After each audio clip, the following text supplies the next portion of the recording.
আসসালামু আলাইকুম। জসিন্তা জিনিয়া স্বাগত জানাচ্ছি এনটিভির সন্ধ্যার খবরে। কোটা আন্দোলনকে কেন্দ্র করে সৃষ্ট সহিংসতা বন্ধ করে দ্রুত ব্যবসার পরিবেশ নিশ্চিত করা, আমদানি রপ্তানি কার্যক্রম চালু এবং সীমিত পরিসরে হলেও ইন্টারনেট সেবা চালু করার জন্য প্রধানমন্ত্রীর প্রতি দাবি জানিয়েছেন দেশের শীর্ষ ব্যবসায়ীরা। প্রধানমন্ত্রীর সাথে মত বিনিময়কালে তারা এসব দাবি জানান। একই সাথে গত কয়েকদিনে দেশ জুড়ে যে ধ্বংসযজ্ঞ চালানো হয়েছে তার নিন্দা জানিয়ে এর সাথে জড়িতদের বিচারের দাবিও জানান ব্যবসায়ী নেতারা। নজরানা চৌধুরী রিপোর্ট। বৈধতা চ্যালেঞ্জ করে হাইকোর্টে রিট। শিক্ষার্থীদের কোটা আন্দোলনকে কেন্দ্র করে গত কয়েকদিনে রাজধানী ও আশেপাশের এলাকায় সহিংসতার ঘটনা ঘটে। এই সহিংসতা এবং তার প্রেক্ষিতে সরকারের দেয়া কারফিউয়ের কারণে ব্যবসা বাণিজ্যে এক ধরনের স্থবিরতা চলে এসেছে। এরকম একটা অবস্থার মধ্যে এ অবস্থায় সোমবার বিকেলে প্রধানমন্ত্রীর তেজগাঁও কার্যালয়ে দেশের শীর্ষ ব্যবসায়ীদের সাথে প্রধানমন্ত্রী শেখ হাসিনার মতবিনিময় অনুষ্ঠানে তারা এসব সহিংসতার নিন্দা জানান। আপনার স্বার্থকে শক্তিশালী করা প্রত্যেকটা নাগরিকের দায়িত্ব। যারা আমার দেশকে পুড়িয়েছে তাদেরকে আপনি আইনের আওতায় আনুন। আগেও বিএনপি জামাত অনেক কিছু করেছে, জানি না কতদূর বিচার হয়েছে। তাদের যদি আজকে বিচার হতো তাহলে আজকে সাহস পেত না। আমার মনে হয় সেগুলি বিচারের আওতা আনেন। যে ধ্বংসলীলা চালালো এবং চালানো হয়েছে, এদের উদ্দেশ্যই ছিল এদেশের সম্পদ ধ্বংস করা। ব্যবসা বাণিজ্য কার্যক্রম সুষ্ঠুভাবে পরিচালনার জন্য অতীতে বর্তমান সরকারের নেয়া নানা উদ্যোগের কথা তুলে ধরেন ব্যবসায়ী নেতারা। এখনও এক ধরনের সংকট চলছে উল্লেখ করে এই সংকটে ব্যবসায়ীরা যেমন সরকারের পাশে থাকবে, তেমনি দেশের পরিস্থিতি উন্নতি করার মাধ্যমে দ্রুত ব্যবসার পরিবেশ সৃষ্টিরও দাবি জানান তারা। আমাদের যে ফ্যাক্টরিগুলি যদি আমরা চালু রাখতে পারি তাহলে আমাদের যে শ্রমিকগুলি একটা সুশৃঙ্খল পরিবেশে আমাদের ফ্যাক্টরির ভিতরে থাকবে। কিন্তু এরা যদি ফ্যাক্টরি বন্ধ থাকে তাহলে বাইরে যদি থাকে তাদেরকে বিভিন্নজন ইউজ করার জন্য বিভিন্নজন তাদেরকে নিয়ে যেতে পারে। আমরা যখন দেখি যে মেট্রো রেল নষ্ট হচ্ছে, এটা আমাদের বুকে লাগে। এটা হতে পারে না, আমরা এটার পাশে নাই। তো এখানে যারা যারা এটা করেছেন তাদেরকে আপনারা আইনের কারাগারে নিয়ে আসেন, আপনারা ভালো তদন্ত করেন। এবং একটা জিনিস বলতেই হবে যে এইটার আগে আমাদের যে ইন্টেলিজেন্স এতগুলো এজেন্সি আছে তারা আমাদেরকে এইসব তথ্য দিয়েছে কিনা, আপনাকে কেন ওই তথ্যগুলো দেওয়া হলো না, এইটা আমরা জানতে চাই। সারাদিন আপনারা মিলিটারি কর্ডন দিয়ে আমাদেরকে ট্রান্সপোর্ট ঢাকা এবং চিটাগং রাস্তা রিলিঙ্ক না করলে আমরা পারবো না মাননীয় প্রধানমন্ত্রী, আমাদের কিছু থাকবে না। আমাদের যারা প্রতিদ্বন্দ্বী দেশ আমাদের এক একটা ক্রেতাকে 5টা করে ইমেল পাঠাচ্ছে যে বাংলাদেশ থেকে আর মাল নেওয়া যাবে না। এটা আমাদেরকে ক্ষতি করছে অনেক দূরের জন্য। আজকে থেকে আপনারা সীমিত পরিমাণে শুধু ইমেল চালু করে দেন, এটা পারবো, নিশ্চয়ই আমরা পারবো। অর্থনৈতিক কর্মকাণ্ড দ্রুত শুরু না করা গেলে কর্মসংস্থান ও রপ্তানি কার্যক্রম মুখ থুবড়ে পড়বে বলেও জানান ব্যবসায়ী নেতারা। নজরানা চৌধুরী, এনটিভি নিউজ, ঢাকা। এখন জন্ম সনদ দিয়ে খোলো বিকাশ স্টুডেন্ট অ্যাকাউন্ট। নিজের বিকাশ নিজে কর। নির্বাহী আদেশে সরকার আরও একদিন সাধারণ ছুটি বাড়িয়েছে বলে জানিয়েছেন জনপ্রশাসন মন্ত্রী ফরহাদ হোসেন। একই সাথে আদালতের রায় অনুযায়ী রাতেই কোটা সংস্কারে প্রজ্ঞাপন দেয়া হতে পারে বলেও জানান তিনি।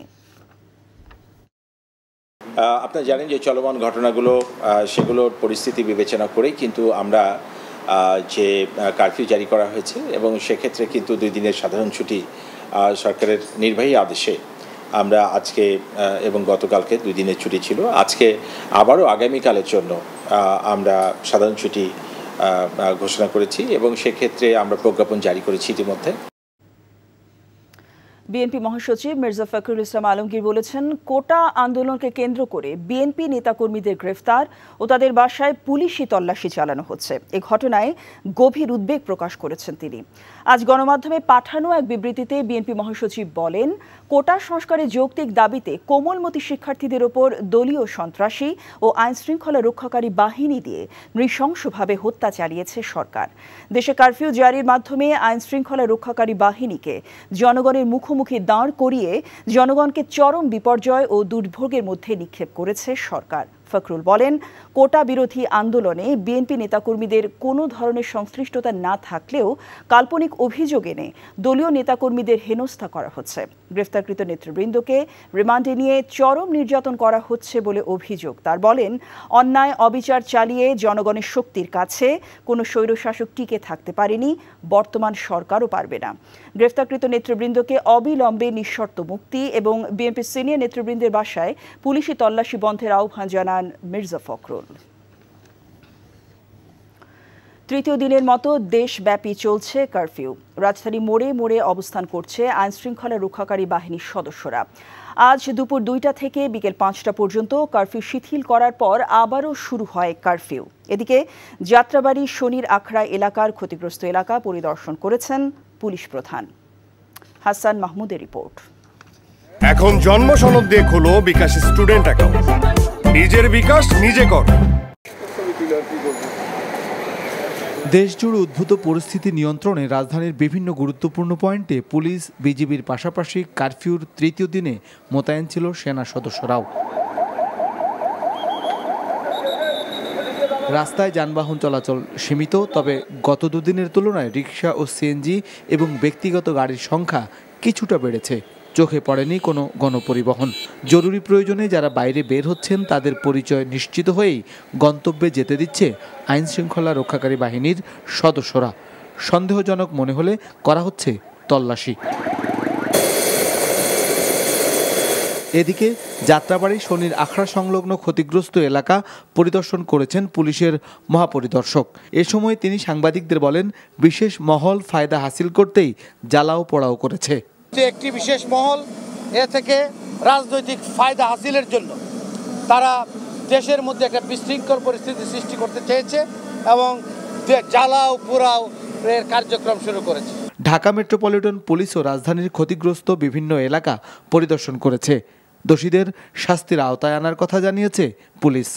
তাদেরকে দমন করার জন্য, কার্যকরভাবে দমন করার জন্য যা করা প্রয়োজন সরকার করছে এবং করবে, এবং আমরা এই দায়িত্ব আমাদের পেশাদারিত্বের সাথে যেভাবে করা দরকার সেইভাবে করব। সোমবার দুপুর 2টা থেকে বিকেল 5টা পর্যন্ত 3 ঘন্টা কারফিউ শিথিল করা হয়। এ সময় প্রয়োজনীয় কাজ সেরে নেন সাধারণ মানুষ। Hasan Mahmud, NTV news, Dhaka.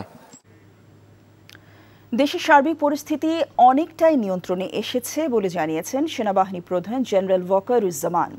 পুরোপুরি স্বাভাবিক হতে আরও কিছু সময় লাগবে বলেও জানান তিনি। দেশবাসীর কাছে সহযোগিতাও চান সেনাপ্রধান। রাজধানীতে সেনাবাহিনীর সার্বিক নিরাপত্তা ব্যবস্থা পরিদর্শন শেষে সাংবাদিকদের সঙ্গে আলাপকালে তিনি এসব কথা বলেন। আপেল শাহরিয়ারের রিপোর্ট। শিক্ষার্থীদের কোটা সংস্কার ইস্যুকে কেন্দ্র করে দেশজুড়ে সহিংসতার ঘটনা ঘটে। দেশের নিরাপত্তা, রাষ্ট্রীয় সম্পদ ও জনগণের জানমালের রক্ষায় গত 19 জুলাই রাত 12টার পর সেনা মোতায়েন করা হয় সারা দেশে। রাজধানীতে মোতায়েনকৃত সেনা সদস্যদের কার্যক্রম পরিদর্শন করেন সেনাপ্রধান জেনারেল ওয়াকারুজ্জামান। বাহিনীর সদস্যদের খোঁজ খবর নেন তিনি। এ সময় নানা দিক নির্দেশনাও দেন বাহিনী প্রধান। পরিদর্শন শেষে সাংবাদিকদের তিনি বলেন, জনগণ ও রাষ্ট্রের প্রয়োজনে সেনাবাহিনী সব সময় পাশে রয়েছে। যে পরিমাণ জনগণের সম্পত্তির ক্ষয়ক্ষতি হয়েছে এটা আসলে অবর্ণনীয়।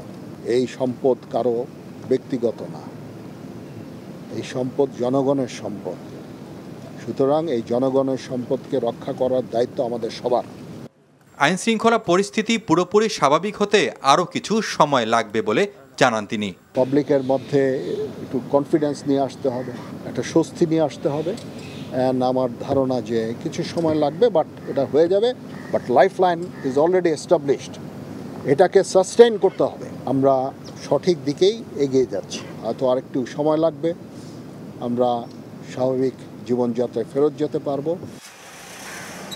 দেশের সার্বিক পরিস্থিতি নিয়ন্ত্রণে বেসামরিক প্রশাসনকে সহায়তায় দায়িত্ব পালন করছে সেনাবাহিনী। বাহিনীর সরব উপস্থিতি জনমনে স্বস্তি দিয়েছে। কারফিউ চলাকালে যে বিধিনিষেধ দেওয়া হয়েছে তা জনগণকে মেনে চলার অনুরোধ জানানো হয়। Apple Shahriar, NTV news, Dhaka. Internet সেবা বিঘ্নিত হওয়ায় চরম ভোগান্তিতে পড়েছেন বিদ্যুৎ প্রিপেড মিটার ব্যবহারকারী 2.40 কোটি গ্রাহক। ডিপিডিসি ডেস্কোতে এসে এমার্জেন্সি ব্যালেন্স বাড়িয়ে নিচ্ছেন তারা। ঘন্টার পর ঘন্টা দীর্ঘ লাইনে দাঁড়িয়ে থেকেও রিচার্জ করতে পারেননি অনেকেই। এদিকে সংশ্লিষ্ট প্রতিমন্ত্রীর দাবি, রোববারের মধ্যেই চাপ সামলে নেওয়া হয়েছে। তামজিদ সুমনের রিপোর্ট। সারা দেশে চলমান কারফিউয়ের মধ্যেই দুর্ভোগ মাথায় নিয়ে বের হতে হয়েছে এই মানুষগুলোকে। মানুষের এই দীর্ঘ সারি বিদ্যুতের প্রিপেইড মিটার রিচার্জের। রাজধানীর গুলশানের এই প্রিপেইড মিটার রিচার্জ সেন্টারে গ্রাহকদের ভিড় ছিল চোখে পড়ার মতো। ইন্টারনেট সেবা বন্ধ হওয়ায় চরম বিপাকে এসব গ্রাহক। এখানে লাইনে দাঁড়িয়ে 2 ঘন্টা হয়ে গেল, এখনো পর্যন্ত মনে হয় যে না আমাদের লাইন পেতে সম্ভবত আরও 1 থেকে 1.5 ঘন্টা লাগবে। হঠাৎ করে কারেন্ট চলে যাচ্ছে, এখন বাসায় বাচ্চা আছে, মহিলারা আছে, এরা কাজ করতে, এদের জন্য চরম ভোগান্তি। আমাদের কাছে বলারও কিছু নাই, কোনো অভিযোগ দেওয়ারও কেউ নাই, কেউ দেখারও কেউ নাই। নারী পুরুষের দীর্ঘ সারির এই মানুষদের অনেকের কার্ডের ব্যালেন্স শেষ হয়েছে, আবার এমন অনেকেই আছেন যারা আশঙ্কা মাথায় নিয়ে এসেছেন কখন যেন ব্যালেন্স শেষ হয়ে যায়। ভোগান্তিস্ত হইতো না, যদি অটোতে আমাদের ভরে দিত, পরে আমাদের থেকে কাইটা নিলে কোনো সমস্যা ছিল না। সংসার ফলে এখানে দাঁড়ায় আছি, আর কতক্ষণ সিরিয়ালে থাকতে হবে সেটাও জানি না। কার্ড রিচার্জ করতে না পেরে বিদ্যুৎহীন অবস্থায় রয়েছেন অনেকেই। সবচেয়ে বিপাকে আছেন হঠাৎ অকার্যকর হওয়া কার্ড পরিবর্তন করা নিয়ে। আমাকে ফোন কল করছে সকাল 9টার সময় যে আপনি অফিসে আসেন। এখন আমি অফিসে আসছি, বলে এখন সকাল 6টার সময়, সন্ধ্যা 6টার পর আসছে আমার কার্ড নেওয়ার জন্য। আমরা চেষ্টা করছি তাদেরকে পর্যায়ক্রমে আমাদের সর্বোচ্চ সেবাটুকু দিয়ে তাদেরকে ফেরানো আর কি। দীর্ঘক্ষণ লাইনে দাঁড়িয়ে থেকে অবর্ণনীয় কষ্ট সহ্য করেও অনেকে কার্ড রিচার্জ করতে পারেন নাই। আমরা ভিতরে অফিসে কথা বলেছি, এই দায়িত্বরত কর্মকর্তারা বলেছেন তাদের যথাসাধ্য চেষ্টা তারা করছেন। আমরা একটি প্রশ্ন তাদেরকে করেছি যে এটি কি অটোমেটিক যে ইমার্জেন্সি ব্যালেন্স এখানে ভরে দেওয়া হচ্ছে সেটি অটোমেটিক করে দেওয়া যেত কি না। তারা বলেছেন যে অটোমেটিক করে দেওয়া যেত, কিন্তু সেটিও ব্যাহত হচ্ছে শুধুমাত্র ইন্টারনেট সেবা বন্ধ রয়েছে বলেই। এদিকে সোমবার দুপুরে রাজধানীর তেজগাঁওয়ের একটি রিচার্জ সেন্টার পরিদর্শন করে বিদ্যুৎ প্রতিমন্ত্রী আশ্বাস দিয়েছেন মানুষের ভোগান্তি কমানোর চেষ্টা চলছে। এখন আর ওরকম ভিড় নাই, ওরকম চাপ নাই, ওরকম আতঙ্ক নাই। ইন্টারনেট সার্ভিসটা যত দ্রুত আসবে আশা করছি। আমার মনে হয় এটা ধীরে ধীরে আজকের দিনের মধ্যে স্বাভাবিক হয়ে আসবে সারা বাংলাদেশ ব্যাপী। Tamjid Suman, NTV news, Dhaka. আন্তর্জাতিক সার্ভার জটিলতা আর দেশীয় ইন্টারনেট বিড়ম্বনায় বাতিল হওয়া 11টি ফ্লাইটে যাত্রীদের বিদেশে কাজে ফেরা নিয়ে অনিশ্চয়তা দেখা দিয়েছে। সহস্রাধিক যাত্রী এখনও টিকিট পাননি। কিছুদিনের মধ্যে তাদের বেশিরভাগের ভিসার মেয়াদ শেষ হবে। তবে এই সংকট শিগগিরই কেটে যাওয়ার আশ্বাস দিয়েছেন বেসামরিক বিমান চলাচল ও পর্যটন মন্ত্রী ফারুক খান। নিয়ামুল আজিজ সাদেকের রিপোর্ট। দুদিন আগে সৌদি আরবে কাজে ফেরার কথা থাকলেও এখনও এজেন্সি, এয়ারপোর্ট সহ দাঁড়ে দাঁড়ে ঘুরে ফিরছেন প্রবাসী বাংলাদেশিরা। বাতিল হওয়া টিকিট নিয়ে কোনো সদুত্তর নেই এজেন্সির। আজকে আমার ভিসার মেয়াদটা শেষ, বাস আমি কালকেও আসছিলাম, আসার পর আমার নাম্বারটা রেখে আমাকে বলছে যে চলে যান, আমরা ফোন করব। তারপর আমার ফোন আসছে না, আমাকে শুধু মোবাইল নাম্বার রাখছে, রেখে বলছে যে আমাকে পরে ফোন দিয়ে জানানো হবে। তারা কোনো ফিক্সড ডেট দিচ্ছে না। এখন আমরা যে এই এয়ারপোর্টে এসে যে ভোগান্তিটায় পড়ছি, আমরা কোথায় হোটেলে থাকবো, কোথায় খাবো, এমন দুশ্চিন্তা নিয়ে শূন্য হাতে ফিরে যাচ্ছেন প্রবাসীরা। ফ্লাইট বাতিল হওয়ায় আবাসন, খাবার আর যাতায়াত খরচ বেড়েছে অনেক। 3000 টাকা উনার খরচ হয়েছে, তো এখানে হাজি ক্যাম্পে ছিল। সারাদিন ধরে বসে রয়েছি, খাওয়া দাওয়ার কোনো ব্যবস্থা নাই। হাজি ক্যাম্পে থাকছি, একজন লোক থেকে যদি আমার কাছ থেকে 1800 টাকা রুম ভাড়া নিছে। এয়ারপোর্টে যানবাহনে কয়েক গুণ ভাড়া দিয়েও বিলম্ব যাত্রায় যাত্রীদের হয়রানি চরমে। যে জায়গায় 2000 টাকা ভাড়া, আমি 7000 টাকা খরচ করে গেছি। বিমানমন্ত্রী জানালেন, সৌদি আরবগামী যাত্রীদের বিমান বাংলাদেশ এয়ারক্রাফটে নেয়ার প্রস্তাবে ইতিবাচক সাড়া মেলেনি। তবে ফ্লাইট বাড়িয়ে এবং ভিসার মেয়াদ বাড়ানোর বিষয়ে ইতিবাচক সাড়া দিয়েছে তারা। মাইক্রোসফটের একটা গ্লিচের কারণে এবং আমাদের দেশের কারণে, বিশেষ করে সাউদি এয়ারলাইন্সের 4টা ফ্লাইট ক্যান্সেল হয়েছিল। যে এজেন্সির মাধ্যমে তারা যাচ্ছে, সেই এজেন্সি অ্যাপ্লিকেশন করলে তাদের ভিসার মেয়াদ বাড়ানো হবে বলে সিদ্ধান্ত হয়েছে। তাদেরকে আমরা অফার করেছি যে তোমরা যদি সাহায্য চাও, বাংলাদেশ বিমানও রেডি আছে, আমাদের প্লেন দিয়ে তোমাদেরকে সাহায্য করবো। কদিন ধরেই দেশের বিভিন্ন রুটে ফ্লাইট ভাড়া বাড়ানোর বিষয়ে সংস্থাগুলোর কঠোর ব্যবস্থা নেওয়ার হুঁশিয়ারি থাকলেও এখনও কারো বিরুদ্ধে সেটি বাস্তবায়ন হয়নি বলে জানান বেসামরিক বিমান চলাচল মন্ত্রী ফারুক খান। যদি আগামীতে কেউ ভাড়া বাড়ায় তাহলে তাদের বিরুদ্ধে ব্যবস্থা নেওয়া হবে। Niamul Aziz Sadek, NTV news, Dhaka. চলমান পরিস্থিতিতে স্থবির দেশের ব্যবসা বাণিজ্য, যাতে প্রতিদিন আর্থিক ক্ষতি হচ্ছে হাজার হাজার কোটি টাকা। বিশেষ করে আন্তর্জাতিক ক্রেতাদের আস্থার সংকট তৈরি হচ্ছে বলে জানিয়েছে বিজিএমইএ। এ অবস্থায় দ্রুত ব্যবসা বাণিজ্য স্বাভাবিক করতে সরকারের প্রতি আহ্বান ব্যবসায়ী নেতাদের। হাসানুল শাওনের রিপোর্ট। চলমান পরিস্থিতিতে বন্ধ দেশের প্রায় সব দোকানপাট ও মার্কেট। এতে চরম আর্থিক ক্ষতির মুখে ক্ষুদ্র ও মাঝারি উদ্যোক্তারা। এছাড়া ইন্টারনেট বন্ধ থাকায় সেবা খাতের অধিকাংশ প্রতিষ্ঠানের কার্যক্রমই এখন স্থবির। সব মিলে ব্যবসা বাণিজ্য স্বাভাবিক হওয়ার প্রত্যাশায় ব্যবসায়ী নেতারা। ব্যবসা বাণিজ্য কিন্তু আমাদের খেয়াল রাখতে হবে। ব্যবসা বাণিজ্য যদি সচল না হয় তাহলে সমগ্র জনগোষ্ঠী কিন্তু এক ধরনের বিপদে পড়ে যাবে। অথবা আমাকে যেভাবেই হোক আমাকে ব্যবসা বাণিজ্য সচল করতে হবে। দ্রুততম সময়ের মধ্যে এই অবস্থাটা পরিত্রাণ হওয়া দরকার, যাতে করে দেশের মানুষের মধ্যে একটা স্বস্তি এবং স্বাভাবিকতা ফিরে আসে। চলমান অচলাবস্থায় সবচেয়ে বেশি ক্ষতির মুখে দেশের রপ্তানি খাত। বন্ধ আছে তৈরি পোশাক শিল্পসহ সব ধরনের রপ্তানিমুখী কারখানা। বিদেশি ক্রেতাদের সাথে যোগাযোগও অনেকটা বিচ্ছিন্ন। এমন পরিস্থিতিতে আন্তর্জাতিক অঙ্গনে আস্থার সংকট তৈরি হতে পারে বলে আশঙ্কা জানিয়েছে বিজিএমইএ। কারখানা বন্ধ থাকার কারণে প্রতিদিন আর্থিক ক্ষতি হচ্ছে প্রায় ১৬০০ কোটি টাকা। তার চেয়ে বড় ক্ষতি হচ্ছে আমাদের প্রতি যে আন্তর্জাতিক ক্রেতাদের আস্থা ও নির্ভরতার ঘাটতির আশঙ্কা তৈরি হয়েছে। পাশাপাশি চট্টগ্রাম বন্দরে ইন্টারনেট না থাকায় রপ্তানির কার্যক্রমে মারাত্মকভাবে ব্যাহত হচ্ছে। এছাড়া দ্রুততার সাথে আমদানি রপ্তানি বাণিজ্য স্বাভাবিক করার আহ্বান জানিয়েছে BGMEA. Hasanul Shaon, NTV news, Dhaka. দেশকে অকার্যকর ও ব্যর্থ রাষ্ট্রে পরিণত করতে পরিকল্পিতভাবে নরসিংদী কারাগারে হামলা চালানো হয়েছে বলে উল্লেখ করেছেন পুলিশের মহাপরিদর্শক চৌধুরী আবদুল্লাহ আল মামুন। দুপুরে নরসিংদী জেলা কারাগার পরিদর্শন শেষে তিনি এসব কথা বলেন। যারা এই ঘটনায় জড়িত তাদের প্রত্যেককে খুঁজে বের করে আইনের আওতায় আনা হবে, কাউকে ছাড় দেওয়া হবে না বলেও হুঁশিয়ারি দেন তিনি। কারাগার থেকে লুট হওয়া সকল অস্ত্র ও গুলি উদ্ধার করা হবে। জঙ্গি ও অপরাধীদের ছাড়িয়ে নিতেই পরিকল্পিতভাবে কারাগারে হামলা করা হয়েছে বলেও অভিযোগ করেন পুলিশ প্রধান। দেশকে একটা ব্যর্থ রাষ্ট্রে পরিণত করতে চায়, দেশকে একটা অকার্যকর রাষ্ট্রে পরিণত করতে চায় এবং এই উদ্দেশ্যেই পরিকল্পিতভাবে এই একটা নারকীয় হত্যা বা নারকীয় আক্রমণ চালিয়েছে এবং এই জেলখানাতে আক্রমণ চালিয়েছে। যারা এই আক্রমণ চালিয়েছে তাদের প্রত্যেককে একজন একজন করে খুঁজে বের করা হবে এবং তাদের বিরুদ্ধে আইনের কঠোর প্রয়োগ করা হবে। স্থানীয় সরকার মন্ত্রী তাজুল ইসলাম বলেছেন, কোটা সংস্কার আন্দোলনের জেরে ঢাকার 2 সিটি কর্পোরেশনে প্রায় 200 কোটি টাকা মূল্যমানের গাড়ি পুড়িয়ে দিয়েছে দুর্বৃত্তরা। এর মধ্যে উত্তর সিটি কর্পোরেশনের 63টি এবং দক্ষিণ সিটি কর্পোরেশনের 14টি গাড়ি রয়েছে বলে জানান তিনি। বিকেলে রাজধানী মিন্টু রোডে মন্ত্রীর বাসভবনে আয়োজিত সংবাদ সম্মেলনে তিনি এসব কথা বলেন।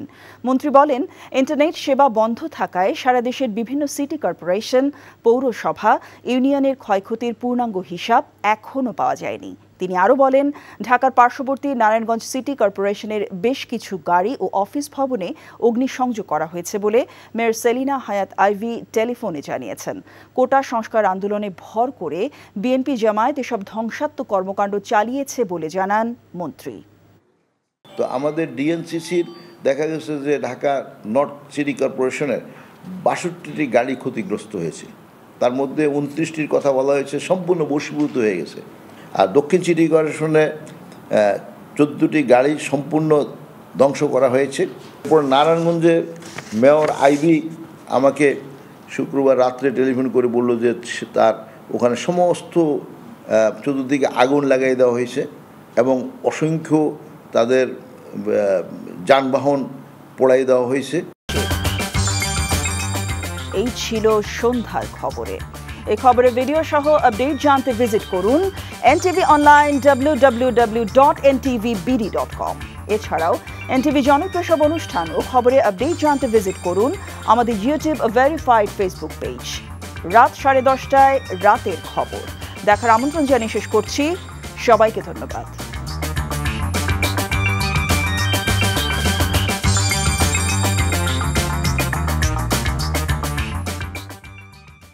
এখন জন্ম সনদ দিয়ে খোলো বিকাশ স্টুডেন্ট অ্যাকাউন্ট। নিজের বিকাশ নিজে কর।